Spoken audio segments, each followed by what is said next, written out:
My sister-in-law told her son to untie my swimsuit top at my daughter's birthday, then laughed while I clutched my chest and said, "You obviously can't take a joke." When I confronted her, she rolled her eyes and sneered, "You need to lighten up." Fast forward to now she's mad because I ruined her life. I think she needs to lighten up. I'm probably one of the only women I know that can genuinely say that I love my Mel. She was welcoming towards me from the beginning, and even helped me plan my wedding with her son. She is the type of woman to approach you at a family gathering when she sees you're alone, or to include you in a conversation at the dinner table when you have no idea what everyone's talking about. There's even been times where me, her, and my husband hang out and we start bickering, and she'll take my side. But unfortunately, my brother-in-law and sister-in-law are the complete opposite. For context, they're racist. You see, I'm Irish while they're all British, which doesn't even make sense because weren't they the ones to colonize US? But anyway, my husband never rubbed it in or even mentioned it, so I assumed they would be the same. But I was wrong. The first time I met his brother and sister, we were going out for lunch and I said, "Oh, I'm so hungry." Then the brother immediately chimed in and said, "You know, I thought you would have been used to hunger by now." I didn't know what he meant, but then the sister said, "Yeah, like didn't the famine prepare you for this moment?" They then proceeded to laugh snort like it was the funniest thing humanity has ever heard. I honestly wanted to shout back about how they're the greediest nation, how they're an effing joke. But I bit my tongue because I figured if they were related to my husband, then they were probably good people. Unfortunately, I was wrong. When we sat down for dinner, they continued to make jokes about how I shouldn't waste time eating because I need to go win back the 6 counties England took from us. It even got to the point where my husband told them to shut the F up. And my mother-in-law is too nice to say anything,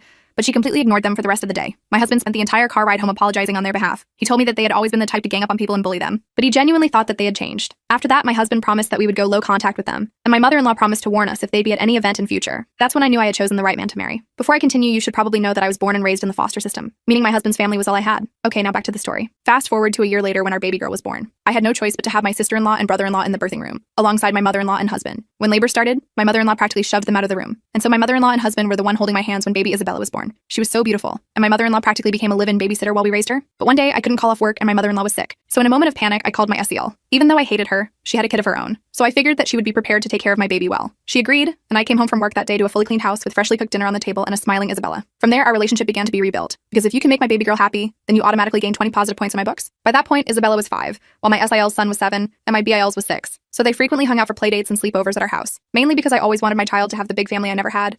Honestly, seeing them laugh and be dumb together made my heart so full with love. And by the end of the day, Isabella was always happier than when the day started. So for her 6th birthday party, I invited them plus some of her elementary school friends.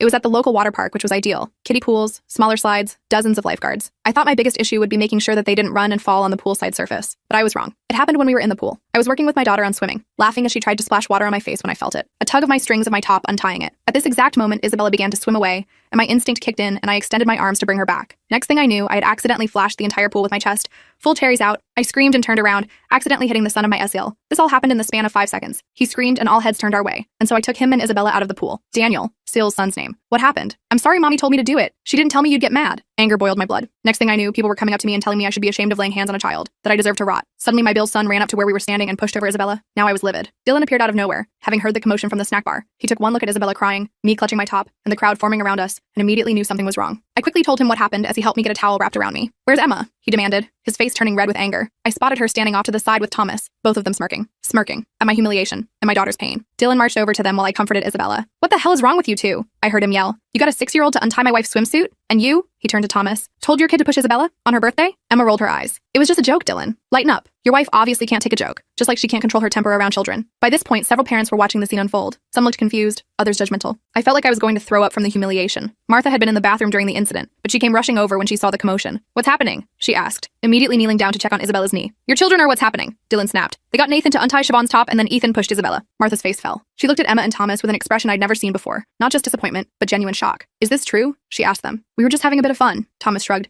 "The Irish girl needs to lighten up." I couldn't believe they were still going with the Irish jokes, even after what they'd done. Dylan grabbed Isabella's birthday cake from the party area and told everyone the party was over. He apologized to the other parents and kids while I took Isabella to the changing room to get dressed. The ride home was tense. Isabella had stopped crying but was unusually quiet. Martha sat in the back with her, trying to cheer her up by talking about the presents she still had to open at home. Dylan gripped the steering wheel so tight his knuckles were white. "I'm so sorry," he kept saying. "I should have known they'd pull something. I just didn't think they'd stoop this low or involve the kids." "It's not your fault," I told him, though I was still shaking with anger and embarrassment. "But this is it. I'm done trying with them. They're not welcome in our home or around Isabella anymore." Dylan nodded grimly. "I agree. This was the last straw." When we got home, we tried to salvage what was left of Isabella's birthday. We opened presents, had cake, and watched her favorite movie. She seemed to bounce back pretty quickly, the way kids do, but I couldn't shake the sick feeling in my stomach. After Isabella went to bed, Dylan, Martha, and I sat at the kitchen table. Martha looked exhausted and ashamed. "I don't know what's wrong with them," she said quietly. "I didn't raise them to be like this." "It's not your fault," I assured her, reaching for her hand. "Some people just choose to be cruel. I'm going to talk to them," Martha said firmly. "This behavior is unacceptable." Dylan shook his head. Talking won't help, Mom. We've tried that. They're not going to change. So what are you saying? Martha asked, her voice breaking slightly. I'm saying we've cut them off, and we're sticking to the decision, Dylan replied. No more family gatherings if they're there. No more chances. This has shown me that our choice was more than correct the first time. Martha looked torn, and I understood why. They were still her children, no matter how awful they were. But Isabella was her granddaughter, and she'd been hurt too. I understand, she finally said. I'll make sure to let you know if they'll be at any family events. That night, after Martha went home, Dylan and I lay in bed, both too wired to sleep. I'm sorry your family turned out to be such a nightmare, I said. Dylan pulled me close. You and Isabella are my family, my real family, and I'll always choose you.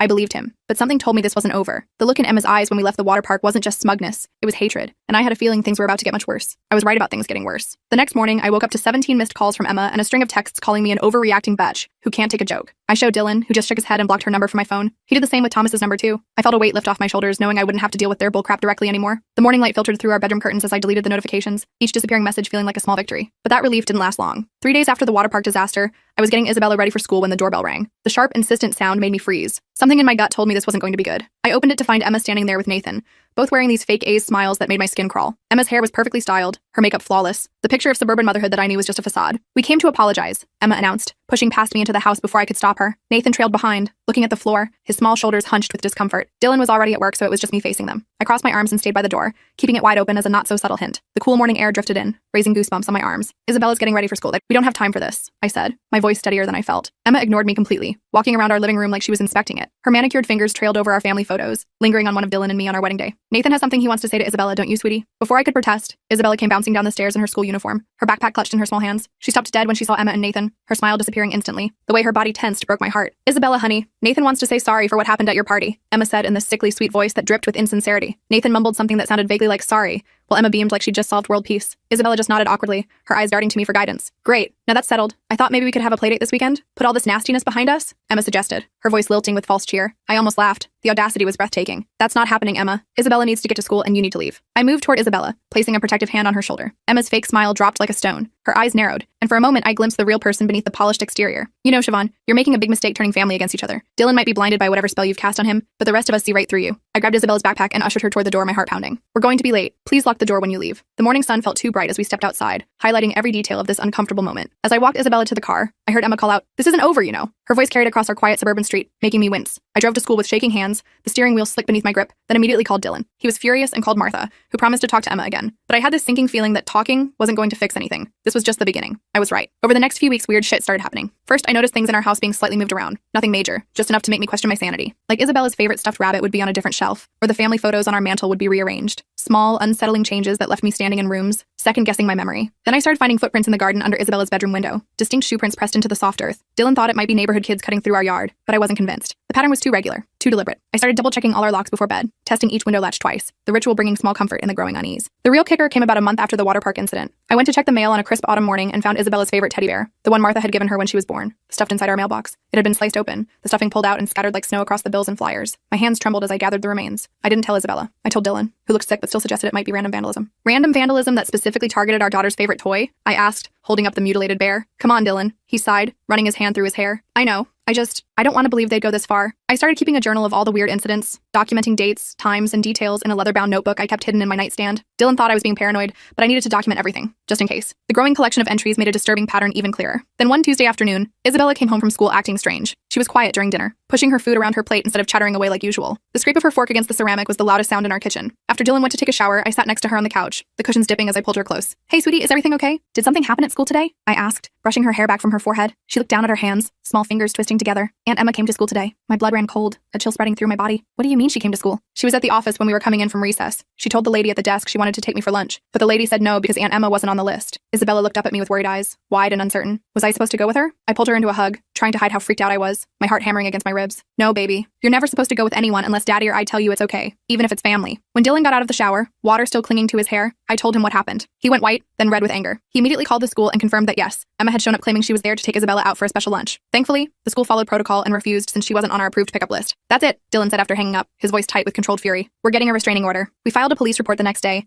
but without any concrete evidence of threats, they couldn't do much. The officer, a middle-aged woman with sympathetic eyes, suggested we install security cameras and keep documenting everything. So that weekend, Dylan installed cameras covering our front door, backyard, and driveway. The small black devices became our silent guardians. I also had a talk with Isabella's school. They added a note to her file that under no circumstances was she to leave with anyone other than Dylan or me, not even Martha, unless we called ahead. The principal's grave nod as he made the note was both reassuring and terrifying. For a few weeks, things were quiet. The cameras didn't catch anything suspicious, and there were no more incidents at school. I started to think maybe Emma and Thomas had finally gotten the message. The constant tension in my shoulders began to ease, just slightly. Then Martha called to invite us to her house for Sunday lunch. Her warm voice was a balm after weeks of stress. "It'll just be us," she promised. "I've told Emma and Thomas they're not welcome if they can't behave civilly." It felt good to have a normal family gathering again. Martha made her famous roast beef, the rich aroma filling her cozy kitchen, and Isabella helped her bake cookies for dessert, giggling as she measured flour with clumsy hands. For a few hours, I almost forgot about all the drama. As we were helping Martha clean up, dishes clinking softly as we worked, she hesitantly brought up Emma and Thomas. "They're saying you won't let them see Isabella anymore, that you're turning Dylan against his own family." Her hands stilled on a plate, her eyes sad. Dylan snorted. "They did that all on their own, Mom." Martha nodded sadly. "I know, they're still my children. I keep hoping they'll grow up eventually." I squeezed her hand, feeling the softness of her skin. "We don't want to put you in the middle, Martha. We know this is hard for you." She smiled gratefully, but I could see the strain in her eyes. This situation was tearing her apart, and I hated Emma and Thomas even more for doing this to their own mother. The next morning, I went out to start my car for work, and found all 4 tires slashed, the rubber gaping open like wounds. There was no note, no evidence, but we all knew who did it. Dylan called the police again, but without proof. There wasn't much they could do. Our security cameras didn't cover the street where I'd parked. We upgraded our security system to cover more areas,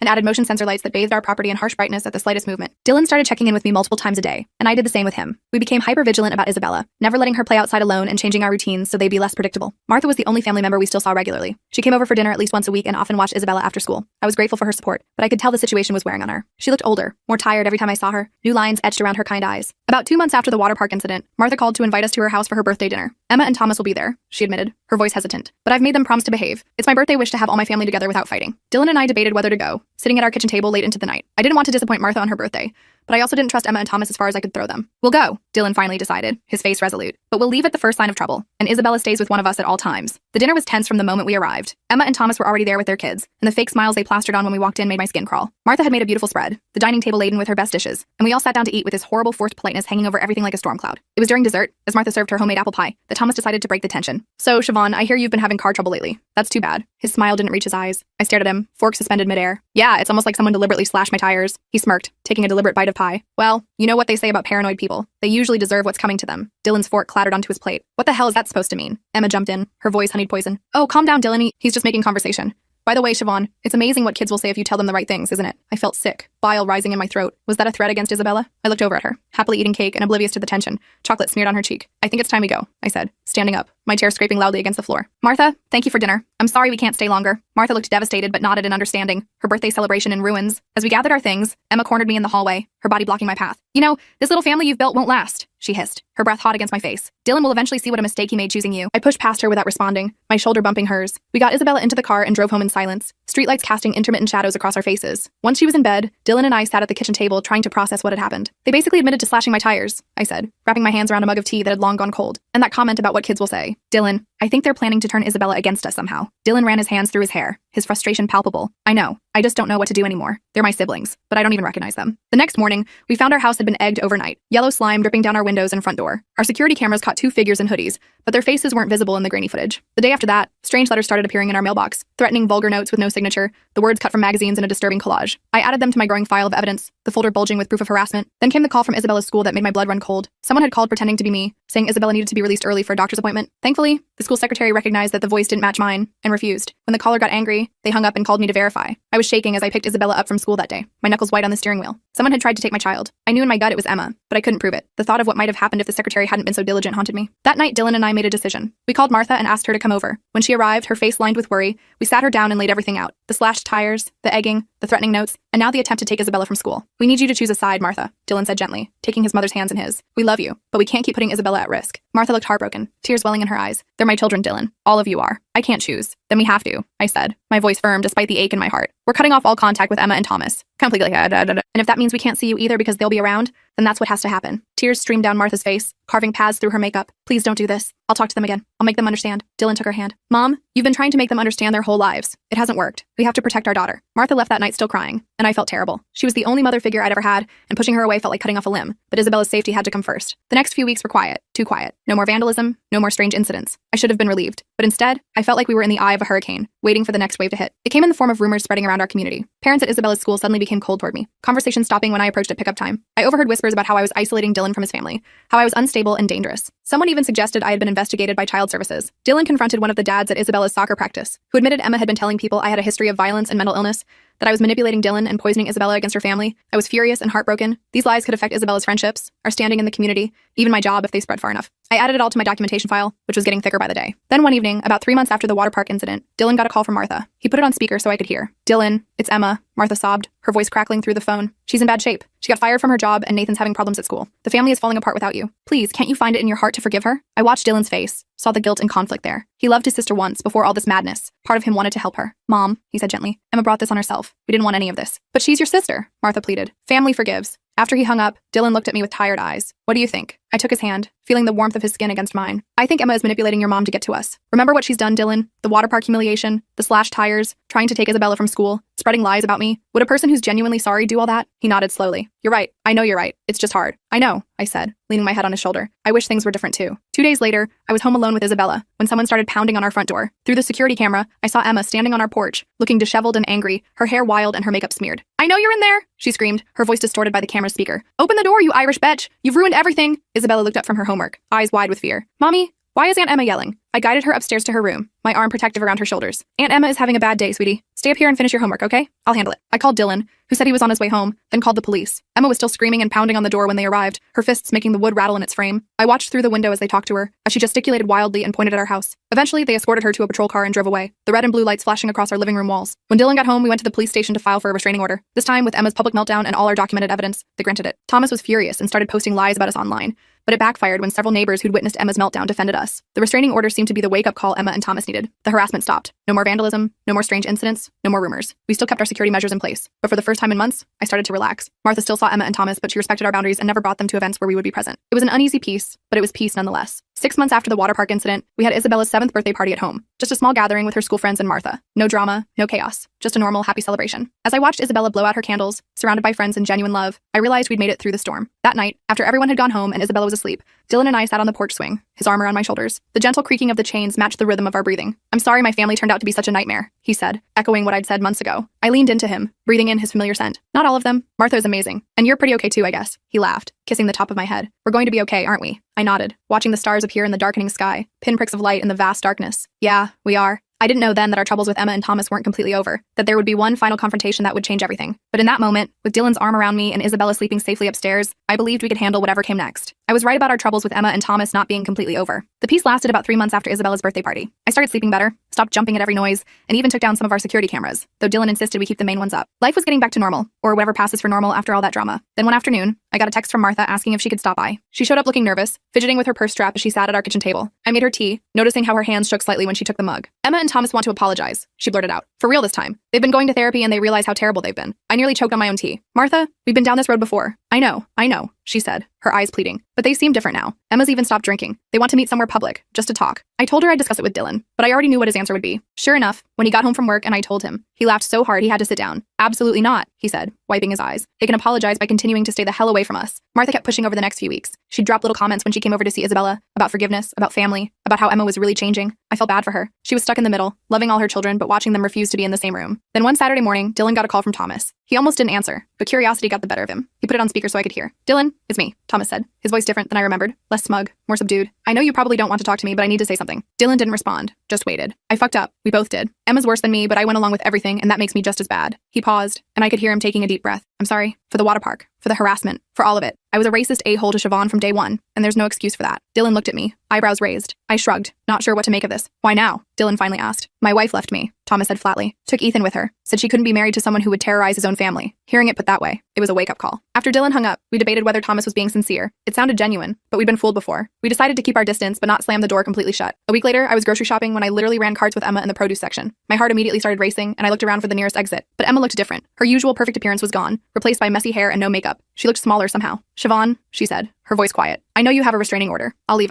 I'm sorry." She turned to go, but something made me call after her. "Emma, wait." She stopped, looking back with surprise. "Are you really in therapy?" I asked. She nodded. "Twice a week. Turns out I have some serious issues with jealousy and control." She gave a sad little laugh. Who would have thought, right? I didn't know what to say, so I just nodded and watched her walk away. When I told Dylan about the encounter, he was skeptical, but admitted it was weird to hear Emma acknowledge her problems. We decided to meet Thomas for coffee the following weekend. Just Dylan and me, no Isabella, in a public place. I was nervous the whole morning, changing my outfit 3 times and feeling sick to my stomach. Dylan kept asking if I was sure I wanted to go, and honestly I wasn't. But I was tired of living in fear, tired of the constant tension. Thomas was already at the coffee shop when we arrived, sitting at a corner table with 3 cups in front of him. He stood up awkwardly when he saw us, his usual confidence gone. "I got you both coffee," he said. I remembered how you take it, Dylan, but I wasn't wasn't sure about you, Siobhan, so I got it black. Black is fine, I said, sitting down cautiously. The chair felt uncomfortably hard beneath me, or maybe that was just my nerves. The conversation was stilted at first. Thomas apologized again, explaining that after his wife left, he started really looking at his behavior. He admitted that he and Emma had always resented Dylan for being their mother's favorite, and when Dylan married me, an Irish woman, it gave them an easy target for their resentment. It's not an excuse, he said, staring into his coffee. Just an explanation. I asked the question that had been bothering me for years. But why the Irish thing? It's so random. Thomas looked genuinely ashamed. Our dad was like that, always making jokes about the Irish, the Scots,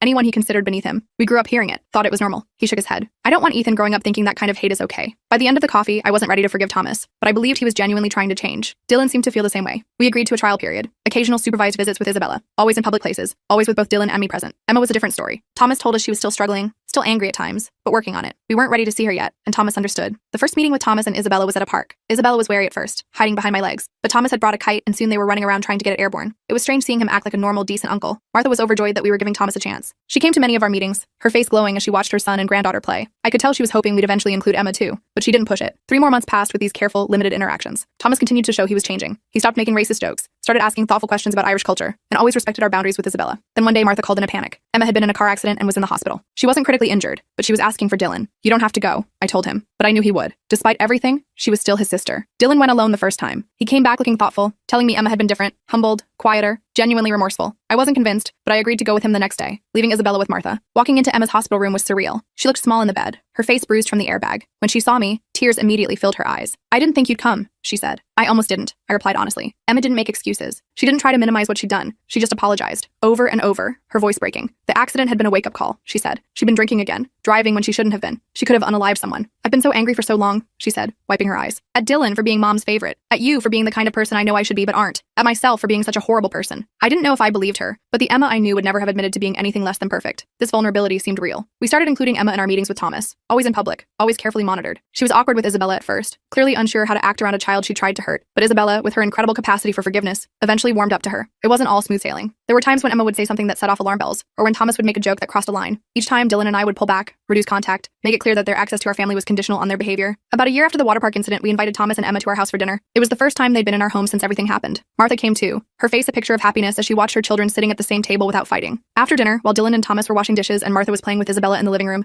Emma asked if she could talk to me privately. We stepped out onto the back porch, the cool evening air raising goosebumps on my arms. I need to tell you something, she said, her voice serious. I was the one who slashed your tires and egged your house, and I did try to pick Isabella up from school that day. I stared at her, my body tensing. I know you know, she said, but I need to say it out loud. I did those things, and they were horrible, and I'm sorry. She reached into her purse and pulled out an envelope. This is a check for the cost of the tires and cleaning the house. And this, she pulled out another envelope, is a letter for Isabella, for when she's older, explaining that none of what happened was her fault, and that her Aunt Emma was a messed up person who's trying to be better. I took the envelopes, not sure what to say. You don't have to forgive me, Emma said. I wouldn't, in your position. But I want you to know I'm going to spend the rest of my life trying to make up for what I did. I didn't forgive her that night, or the next day, or even the next month. But slowly, over time, as Emma continued to show she was changing, the anger I carried started to fade. Not completely. I still had moments where I'd remember the humiliation at the water park, or the fear when I realized someone had tried to take Isabella from school, and I'd feel that rage bubbling up again. But those moments became less frequent. We established a new normal. Family gatherings where everyone behaved like adults. Holidays where Isabella got to enjoy having aunts and uncles and cousins who treated her well. 2 years after the water park incident, at Isabella's 8th birthday party, held at our house, no water activities. I watched as Emma helped Isabella open a present. They were laughing together. No tension. Thomas was teaching Nathan and Ethan to throw a football in the backyard, with Dylan giving pointers. Martha sat beside me on the porch swing, a contented smile on her face. Thank you, she said quietly. For what? For not giving up on them. I know how hard it was. I shrugged, watching Isabella show Emma her new art set. They're the ones who did the work. Yes, but you gave them the chance to show they could change. Not everyone would have. I thought about that later that night, after everyone had gone home and Isabella was asleep, surrounded by her new presents. Dylan found me sitting on the edge of our bed, staring at the family photo we'd taken that day. Penny, for your thoughts? He asked, sitting beside me. I was just thinking about family, I said. How I grew up without one. And now I have this big, messy, complicated one. Dylan put his arm around me. Too messy? I leaned into him, thinking about the long road we'd traveled, the hurt, the fear, the slow rebuilding of trust. It wasn't perfect. Emma still had her moments of jealousy. Thomas still occasionally made jokes that crossed a line,